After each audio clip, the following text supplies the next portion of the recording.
अस्सलामुअलैकुम, मैं हूं अजीम और आप देख रहे हैं code with Azeem. Goals and measures of SQA. तो हमने आज पढ़ना है कि आपके पास जो एसक्यूए है means that software quality assurance है, उसके गोल्स क्या होते हैं और दूसरे नंबर पर हम उसके कुछ मेजर्स देखेंगे। तो ये आज का हमारा टॉपिक है। स्टार्ट करने से पहले आपको एक पिक्चर देखनी चाहिए और उस पिक्चर को हम देखते हैं। तो हमारे पास यहाँ पे लिखा हुआ है सॉफ्टवेयर क्वालिटी एश्योरेंस में आप जो क्या कर रहे होते हैं, text tasks are associated with. अब यहाँ पर हो क्या रहा है, यहाँ पर आपके पास सॉफ्टवेयर इंजीनियर्स हैं। ये क्या करते हैं, ये कोई भी प्रोडक्ट आपको बनाकर दे देते हैं। फॉर एग्जांपल आपको जो है वो एक मोबाइल ऐप बनवानी है, तो वो मोबाइल ऐप वॉलपेपर ऐप है। तो ये वॉलपेपर ऐप ये बनाकर दे देंगे। ये कौन कर रहे हैं, सॉफ्टवेयर इंजीनियर कर रहे हैं। दूसरी साइड पर आपके पास क्या हो रहा है, एसक्यूए का ग्रुप बैठा हुआ है। अब एसक्यूए का ग्रुप क्या कर रहा है, यहाँ पर क्वालिटी एश्योरेंस प्लानिंग कर रहा है। वो आपके पास रिकॉर्ड कीपिंग एनालिसिस रिपोर्टिंग कर रहा है। ये सारे काम जो ये कर रहा है ये हम अब देखने लग गए हैं। तो ये हमारे पास इसके गोल होते हैं, इस ग्रुप के गोल होते हैं। ये ग्रुप भी हो सकता है, ये एक पर्सन भी हो सकता है, ये एक टीम भी हो सकती है, ये एक पूरी ऑर्गेनाइजेशन भी हो सकती है। तो इसको हम पहले देख लेते हैं हमारे पास इसके गोल क्या हैं। तो goals of software quality assurance में आपके पास सबसे पहला पॉइंट लिखा हुआ है, quality assurance consist of set of reporting and auditing functions. तो इसमें क्या हो रहा होता है, आपके पास जो है रिपोर्ट आप कर रहे होते हैं और उसके पास आपके पास जो ऑडिटिंग है, ये आपके पास आप जांच पड़ताल कर रहे होते हैं, उसके आपके पास बहुत से फंक्शंस होते हैं। अब वो फंक्शन जो रिपोर्ट कर रहे हैं इस चीज़ में ये चीज़ होनी चाहिए, ये इस तरह से है, या उसको जांच पड़ताल कर रहे हैं सही से किस तरह से आपके पास ये चीज़ सही हो भी नहीं होगी। वो फंक्शन जो है वो यूज़फुल होते हैं for accessing and controlling effectiveness and completeness of quality control activities. तो क्वालिटी कंट्रोल एक्टिविटीज़ बन जाए मीन्स यार आपके पास एक सिंपल एक्टिविटी तो है ही है, लेकिन वो क्वालिटी कंट्रोल एक्टिविटी बन जाए मीन्स दैट जब आप उसकी सॉफ्टवेयर क्वालिटी कंट्रोल करने लग जाएं उसके ऊपर तो वो बेस्ट आए। उसके लिए हम क्या करते हैं कि आप ये वाले रिपोर्टिंग एंड आप जो है वो उसकी ऑडिटिंग करते हैं। पॉइंट नंबर 3 आपके पास है, ये इंश्योर करती है management of data which is important for product quality. तो ये आपके पास जो मैनेजमेंट ऑफ डाटा होता है उसको क्या करती है, उसको इंश्योर करती है। किसके लिए इंश्योर करती है, जो इम्पोर्टेंट होता है फॉर प्रोडक्ट क्वालिटी के लिए। पॉइंट नंबर 4 है, it also ensure that software which is developed does it meet and compiles with standard quality assurance. क्या उसकी स्टैंडर्ड क्वालिटी एश्योरेंस हो रही है, तो हम ये भी इसमें देख रहे होते हैं। तो ये भी इसका क्या है, एक गोल है। पॉइंट नंबर 5 हमारे पास है, it ensures that end result are product meets and satisfies user and business requirement. तो ये यूजर और बिजनेस रिक्वायरमेंट को क्या पूरा कर रही है, ये हम देख रहे होते हैं। इसमें हमारे पास ये इसका गोल है सॉफ्टवेयर क्वालिटी एश्योरेंस का।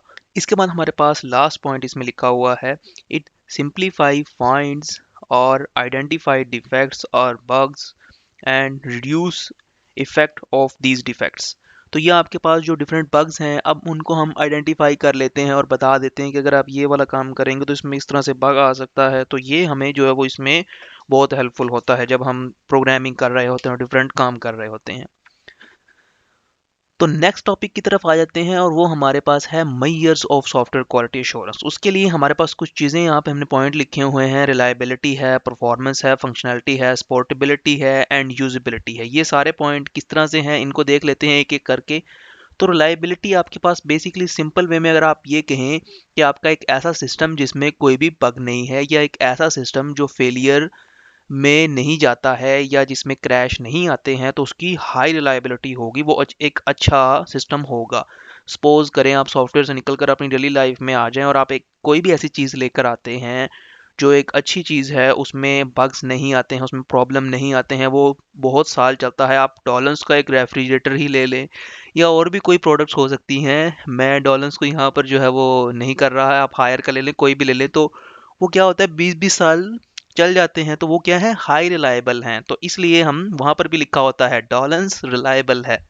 तो ये हम तो हमारी बेसिकली एक एग्जांपल थी। तो यहाँ पर लिखा हुआ है इस एग्जांपल में कि आपके पास एक शटडाउन जो आपके पास बार बार शटडाउन आ रहे हैं, तो अगर आपके पास वो शटडाउन आना बंद हो जाए या ख़त्म हो जाए तो आपके पास सिस्टम क्या होगा, हाई रिलायबल होगा। और अगर आपका सिस्टम बार बार क्रैश कर जाता है, फॉर एग्जांपल आपने देखा होगा आपकी एक ऐप है तो वो ऐप खुद से बंद हो जाती है और फिर दोबारा चलती है, तो वो आपका क्रैश क्या होता है, ऐप के थ्रू आ रहा होता है। तो वो क्रैश कब नहीं आएगा, जब आपका सिस्टम हाई रिलायबल होगा तो नहीं आएगा। इस तरह से आप व्हाट्सअप यूज़ कर रहे हैं और व्हाट्सअप जो है वो मैसेंजर ऐप है, तो एक वो कभी भी क्रैश नहीं होती, इतनी जल्दी से मतलब क्रैश नहीं होती है। तो वो क्या है, हाई रिलायबल बनाई गई है, बहुत से लोग उसको यूज़ कर रहे हैं, तो उसकी मेंटेनेंस के लिए बहुत अच्छी स्ट्रेटजीज़ हैं। लेकिन इस तरह की और बहुत सी ऐप होंगी जो आपको मैसेजेस के लिए ही बनी हुई हैं, लेकिन वो क्या कर जाती हैं, क्रैश कर जाती हैं, क्योंकि उनकी हाई मेंटेनेंस, उनकी सॉफ्टवेयर क्वालिटी एश्योरेंस, उनकी सॉफ्टवेयर क्वालिटी कंट्रोल, ये सब चीज़ें नहीं हो रही होती हैं। हमारा नेक्स्ट पॉइंट है परफॉर्मेंस। परफॉर्मेंस जो है वो बहुत ही, अब के दौर में तो ये बहुत इंपॉर्टेंट पॉइंट है परफॉर्मेंस, और वो क्यों है उसको देख लेते हैं। अब परफॉर्मेंस का मतलब क्या होता है, आपने एक ऐप चलाई है, वो ऐप 10 मिनट बाद चले तो क्या होगी, उसकी परफॉर्मेंस बिल्कुल स्लो होगी। या आप अपना सिस्टम, आप अपने लैपटॉप को चलाते हैं और लैपटॉप चलने चलने में 10 मिनट लगा दे, तो आपके सिस्टम की परफॉर्मेंस क्या है, बहुत ही लो है। तो आप क्या कहेंगे, भाई मुझे तो 10 सेकंड में चलने वाला लैपटॉप चाहिए। नहीं, 10 सेकंड वाला भी नहीं, बल्कि मुझे 1 सेकंड में रन होने वाला लैपटॉप चाहिए। नहीं भाई, फिर आप क्या करें, फिर आप उसको स्लीप पर रख दें, तो फिर आपको 1 सेकंड में भी क्या हो जाएगा, वो लैपटॉप मिल जाएगा चलने वाला।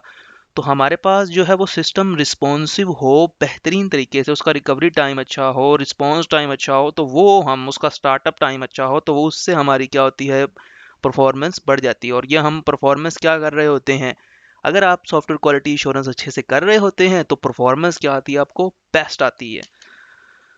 उसके बाद पॉइंट है फंक्शनैलिटी। अब फंक्शनैलिटी आपके पास जो है, it measures that system is satisfying main functional requirement. आपके पास सिस्टम में क्या मेन फंक्शनल रिक्वायरमेंट हो रही हैं। मीन्स दैट आपने ये कहा है कि आपका वॉलपेपर डाउनलोड होगा, तो क्या वॉलपेपर डाउनलोड हो रहा है, आपने कहा था शेयर होगा, तो क्या वो शेयर हो रहा है। तो ये चीज़ आपकी क्या है, फंक्शनैलिटी की जो टेस्टिंग है वो सही तरीके से सेटिस्फाई करता है।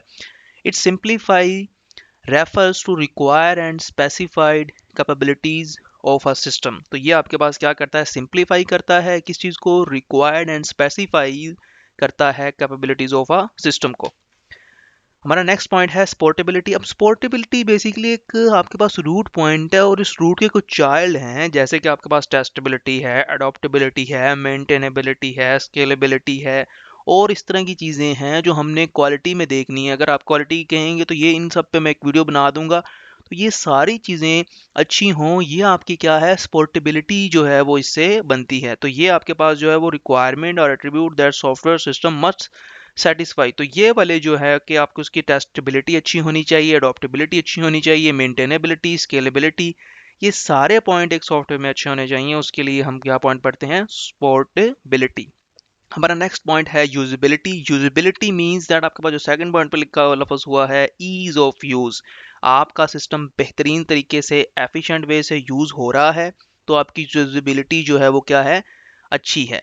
तो यूज़ में आपको आसानियाँ मिल रही हैं, आपका जो है वो डिज़ाइन फिर अच्छे से बना हुआ है। अगर आपको जो है वो, फॉर एग्जांपल आप व्हाट्सअप को ही हम ले लेते हैं, एक एग्जांपल के लिए ले रहे हैं हम, चलें इस तरह करते हैं, हम फेसबुक को ले रहे हैं। हम फेसबुक पे आपके पास क्या है, एक बेहतरीन जो है वो सोशल नेटवर्किंग ऐप है, जिसमें हम, हमारे पास जो है वो डिफरेंट, आप वीडियोस भी देख सकते हैं, आप पोस्टिंग भी कर सकते हैं, आप पिक्चर्स भी देख सकते हैं, आप मैसेजेस भी कर सकते हैं, और बहुत से काम जो है वो आप उस ऐप के थ्रू कर रहे हैं, जो एक बेहतरीन तरीके से बनी हुई है। तो इसीलिए उसकी यूजेबिलिटी क्या है, बहुत ही हाई है।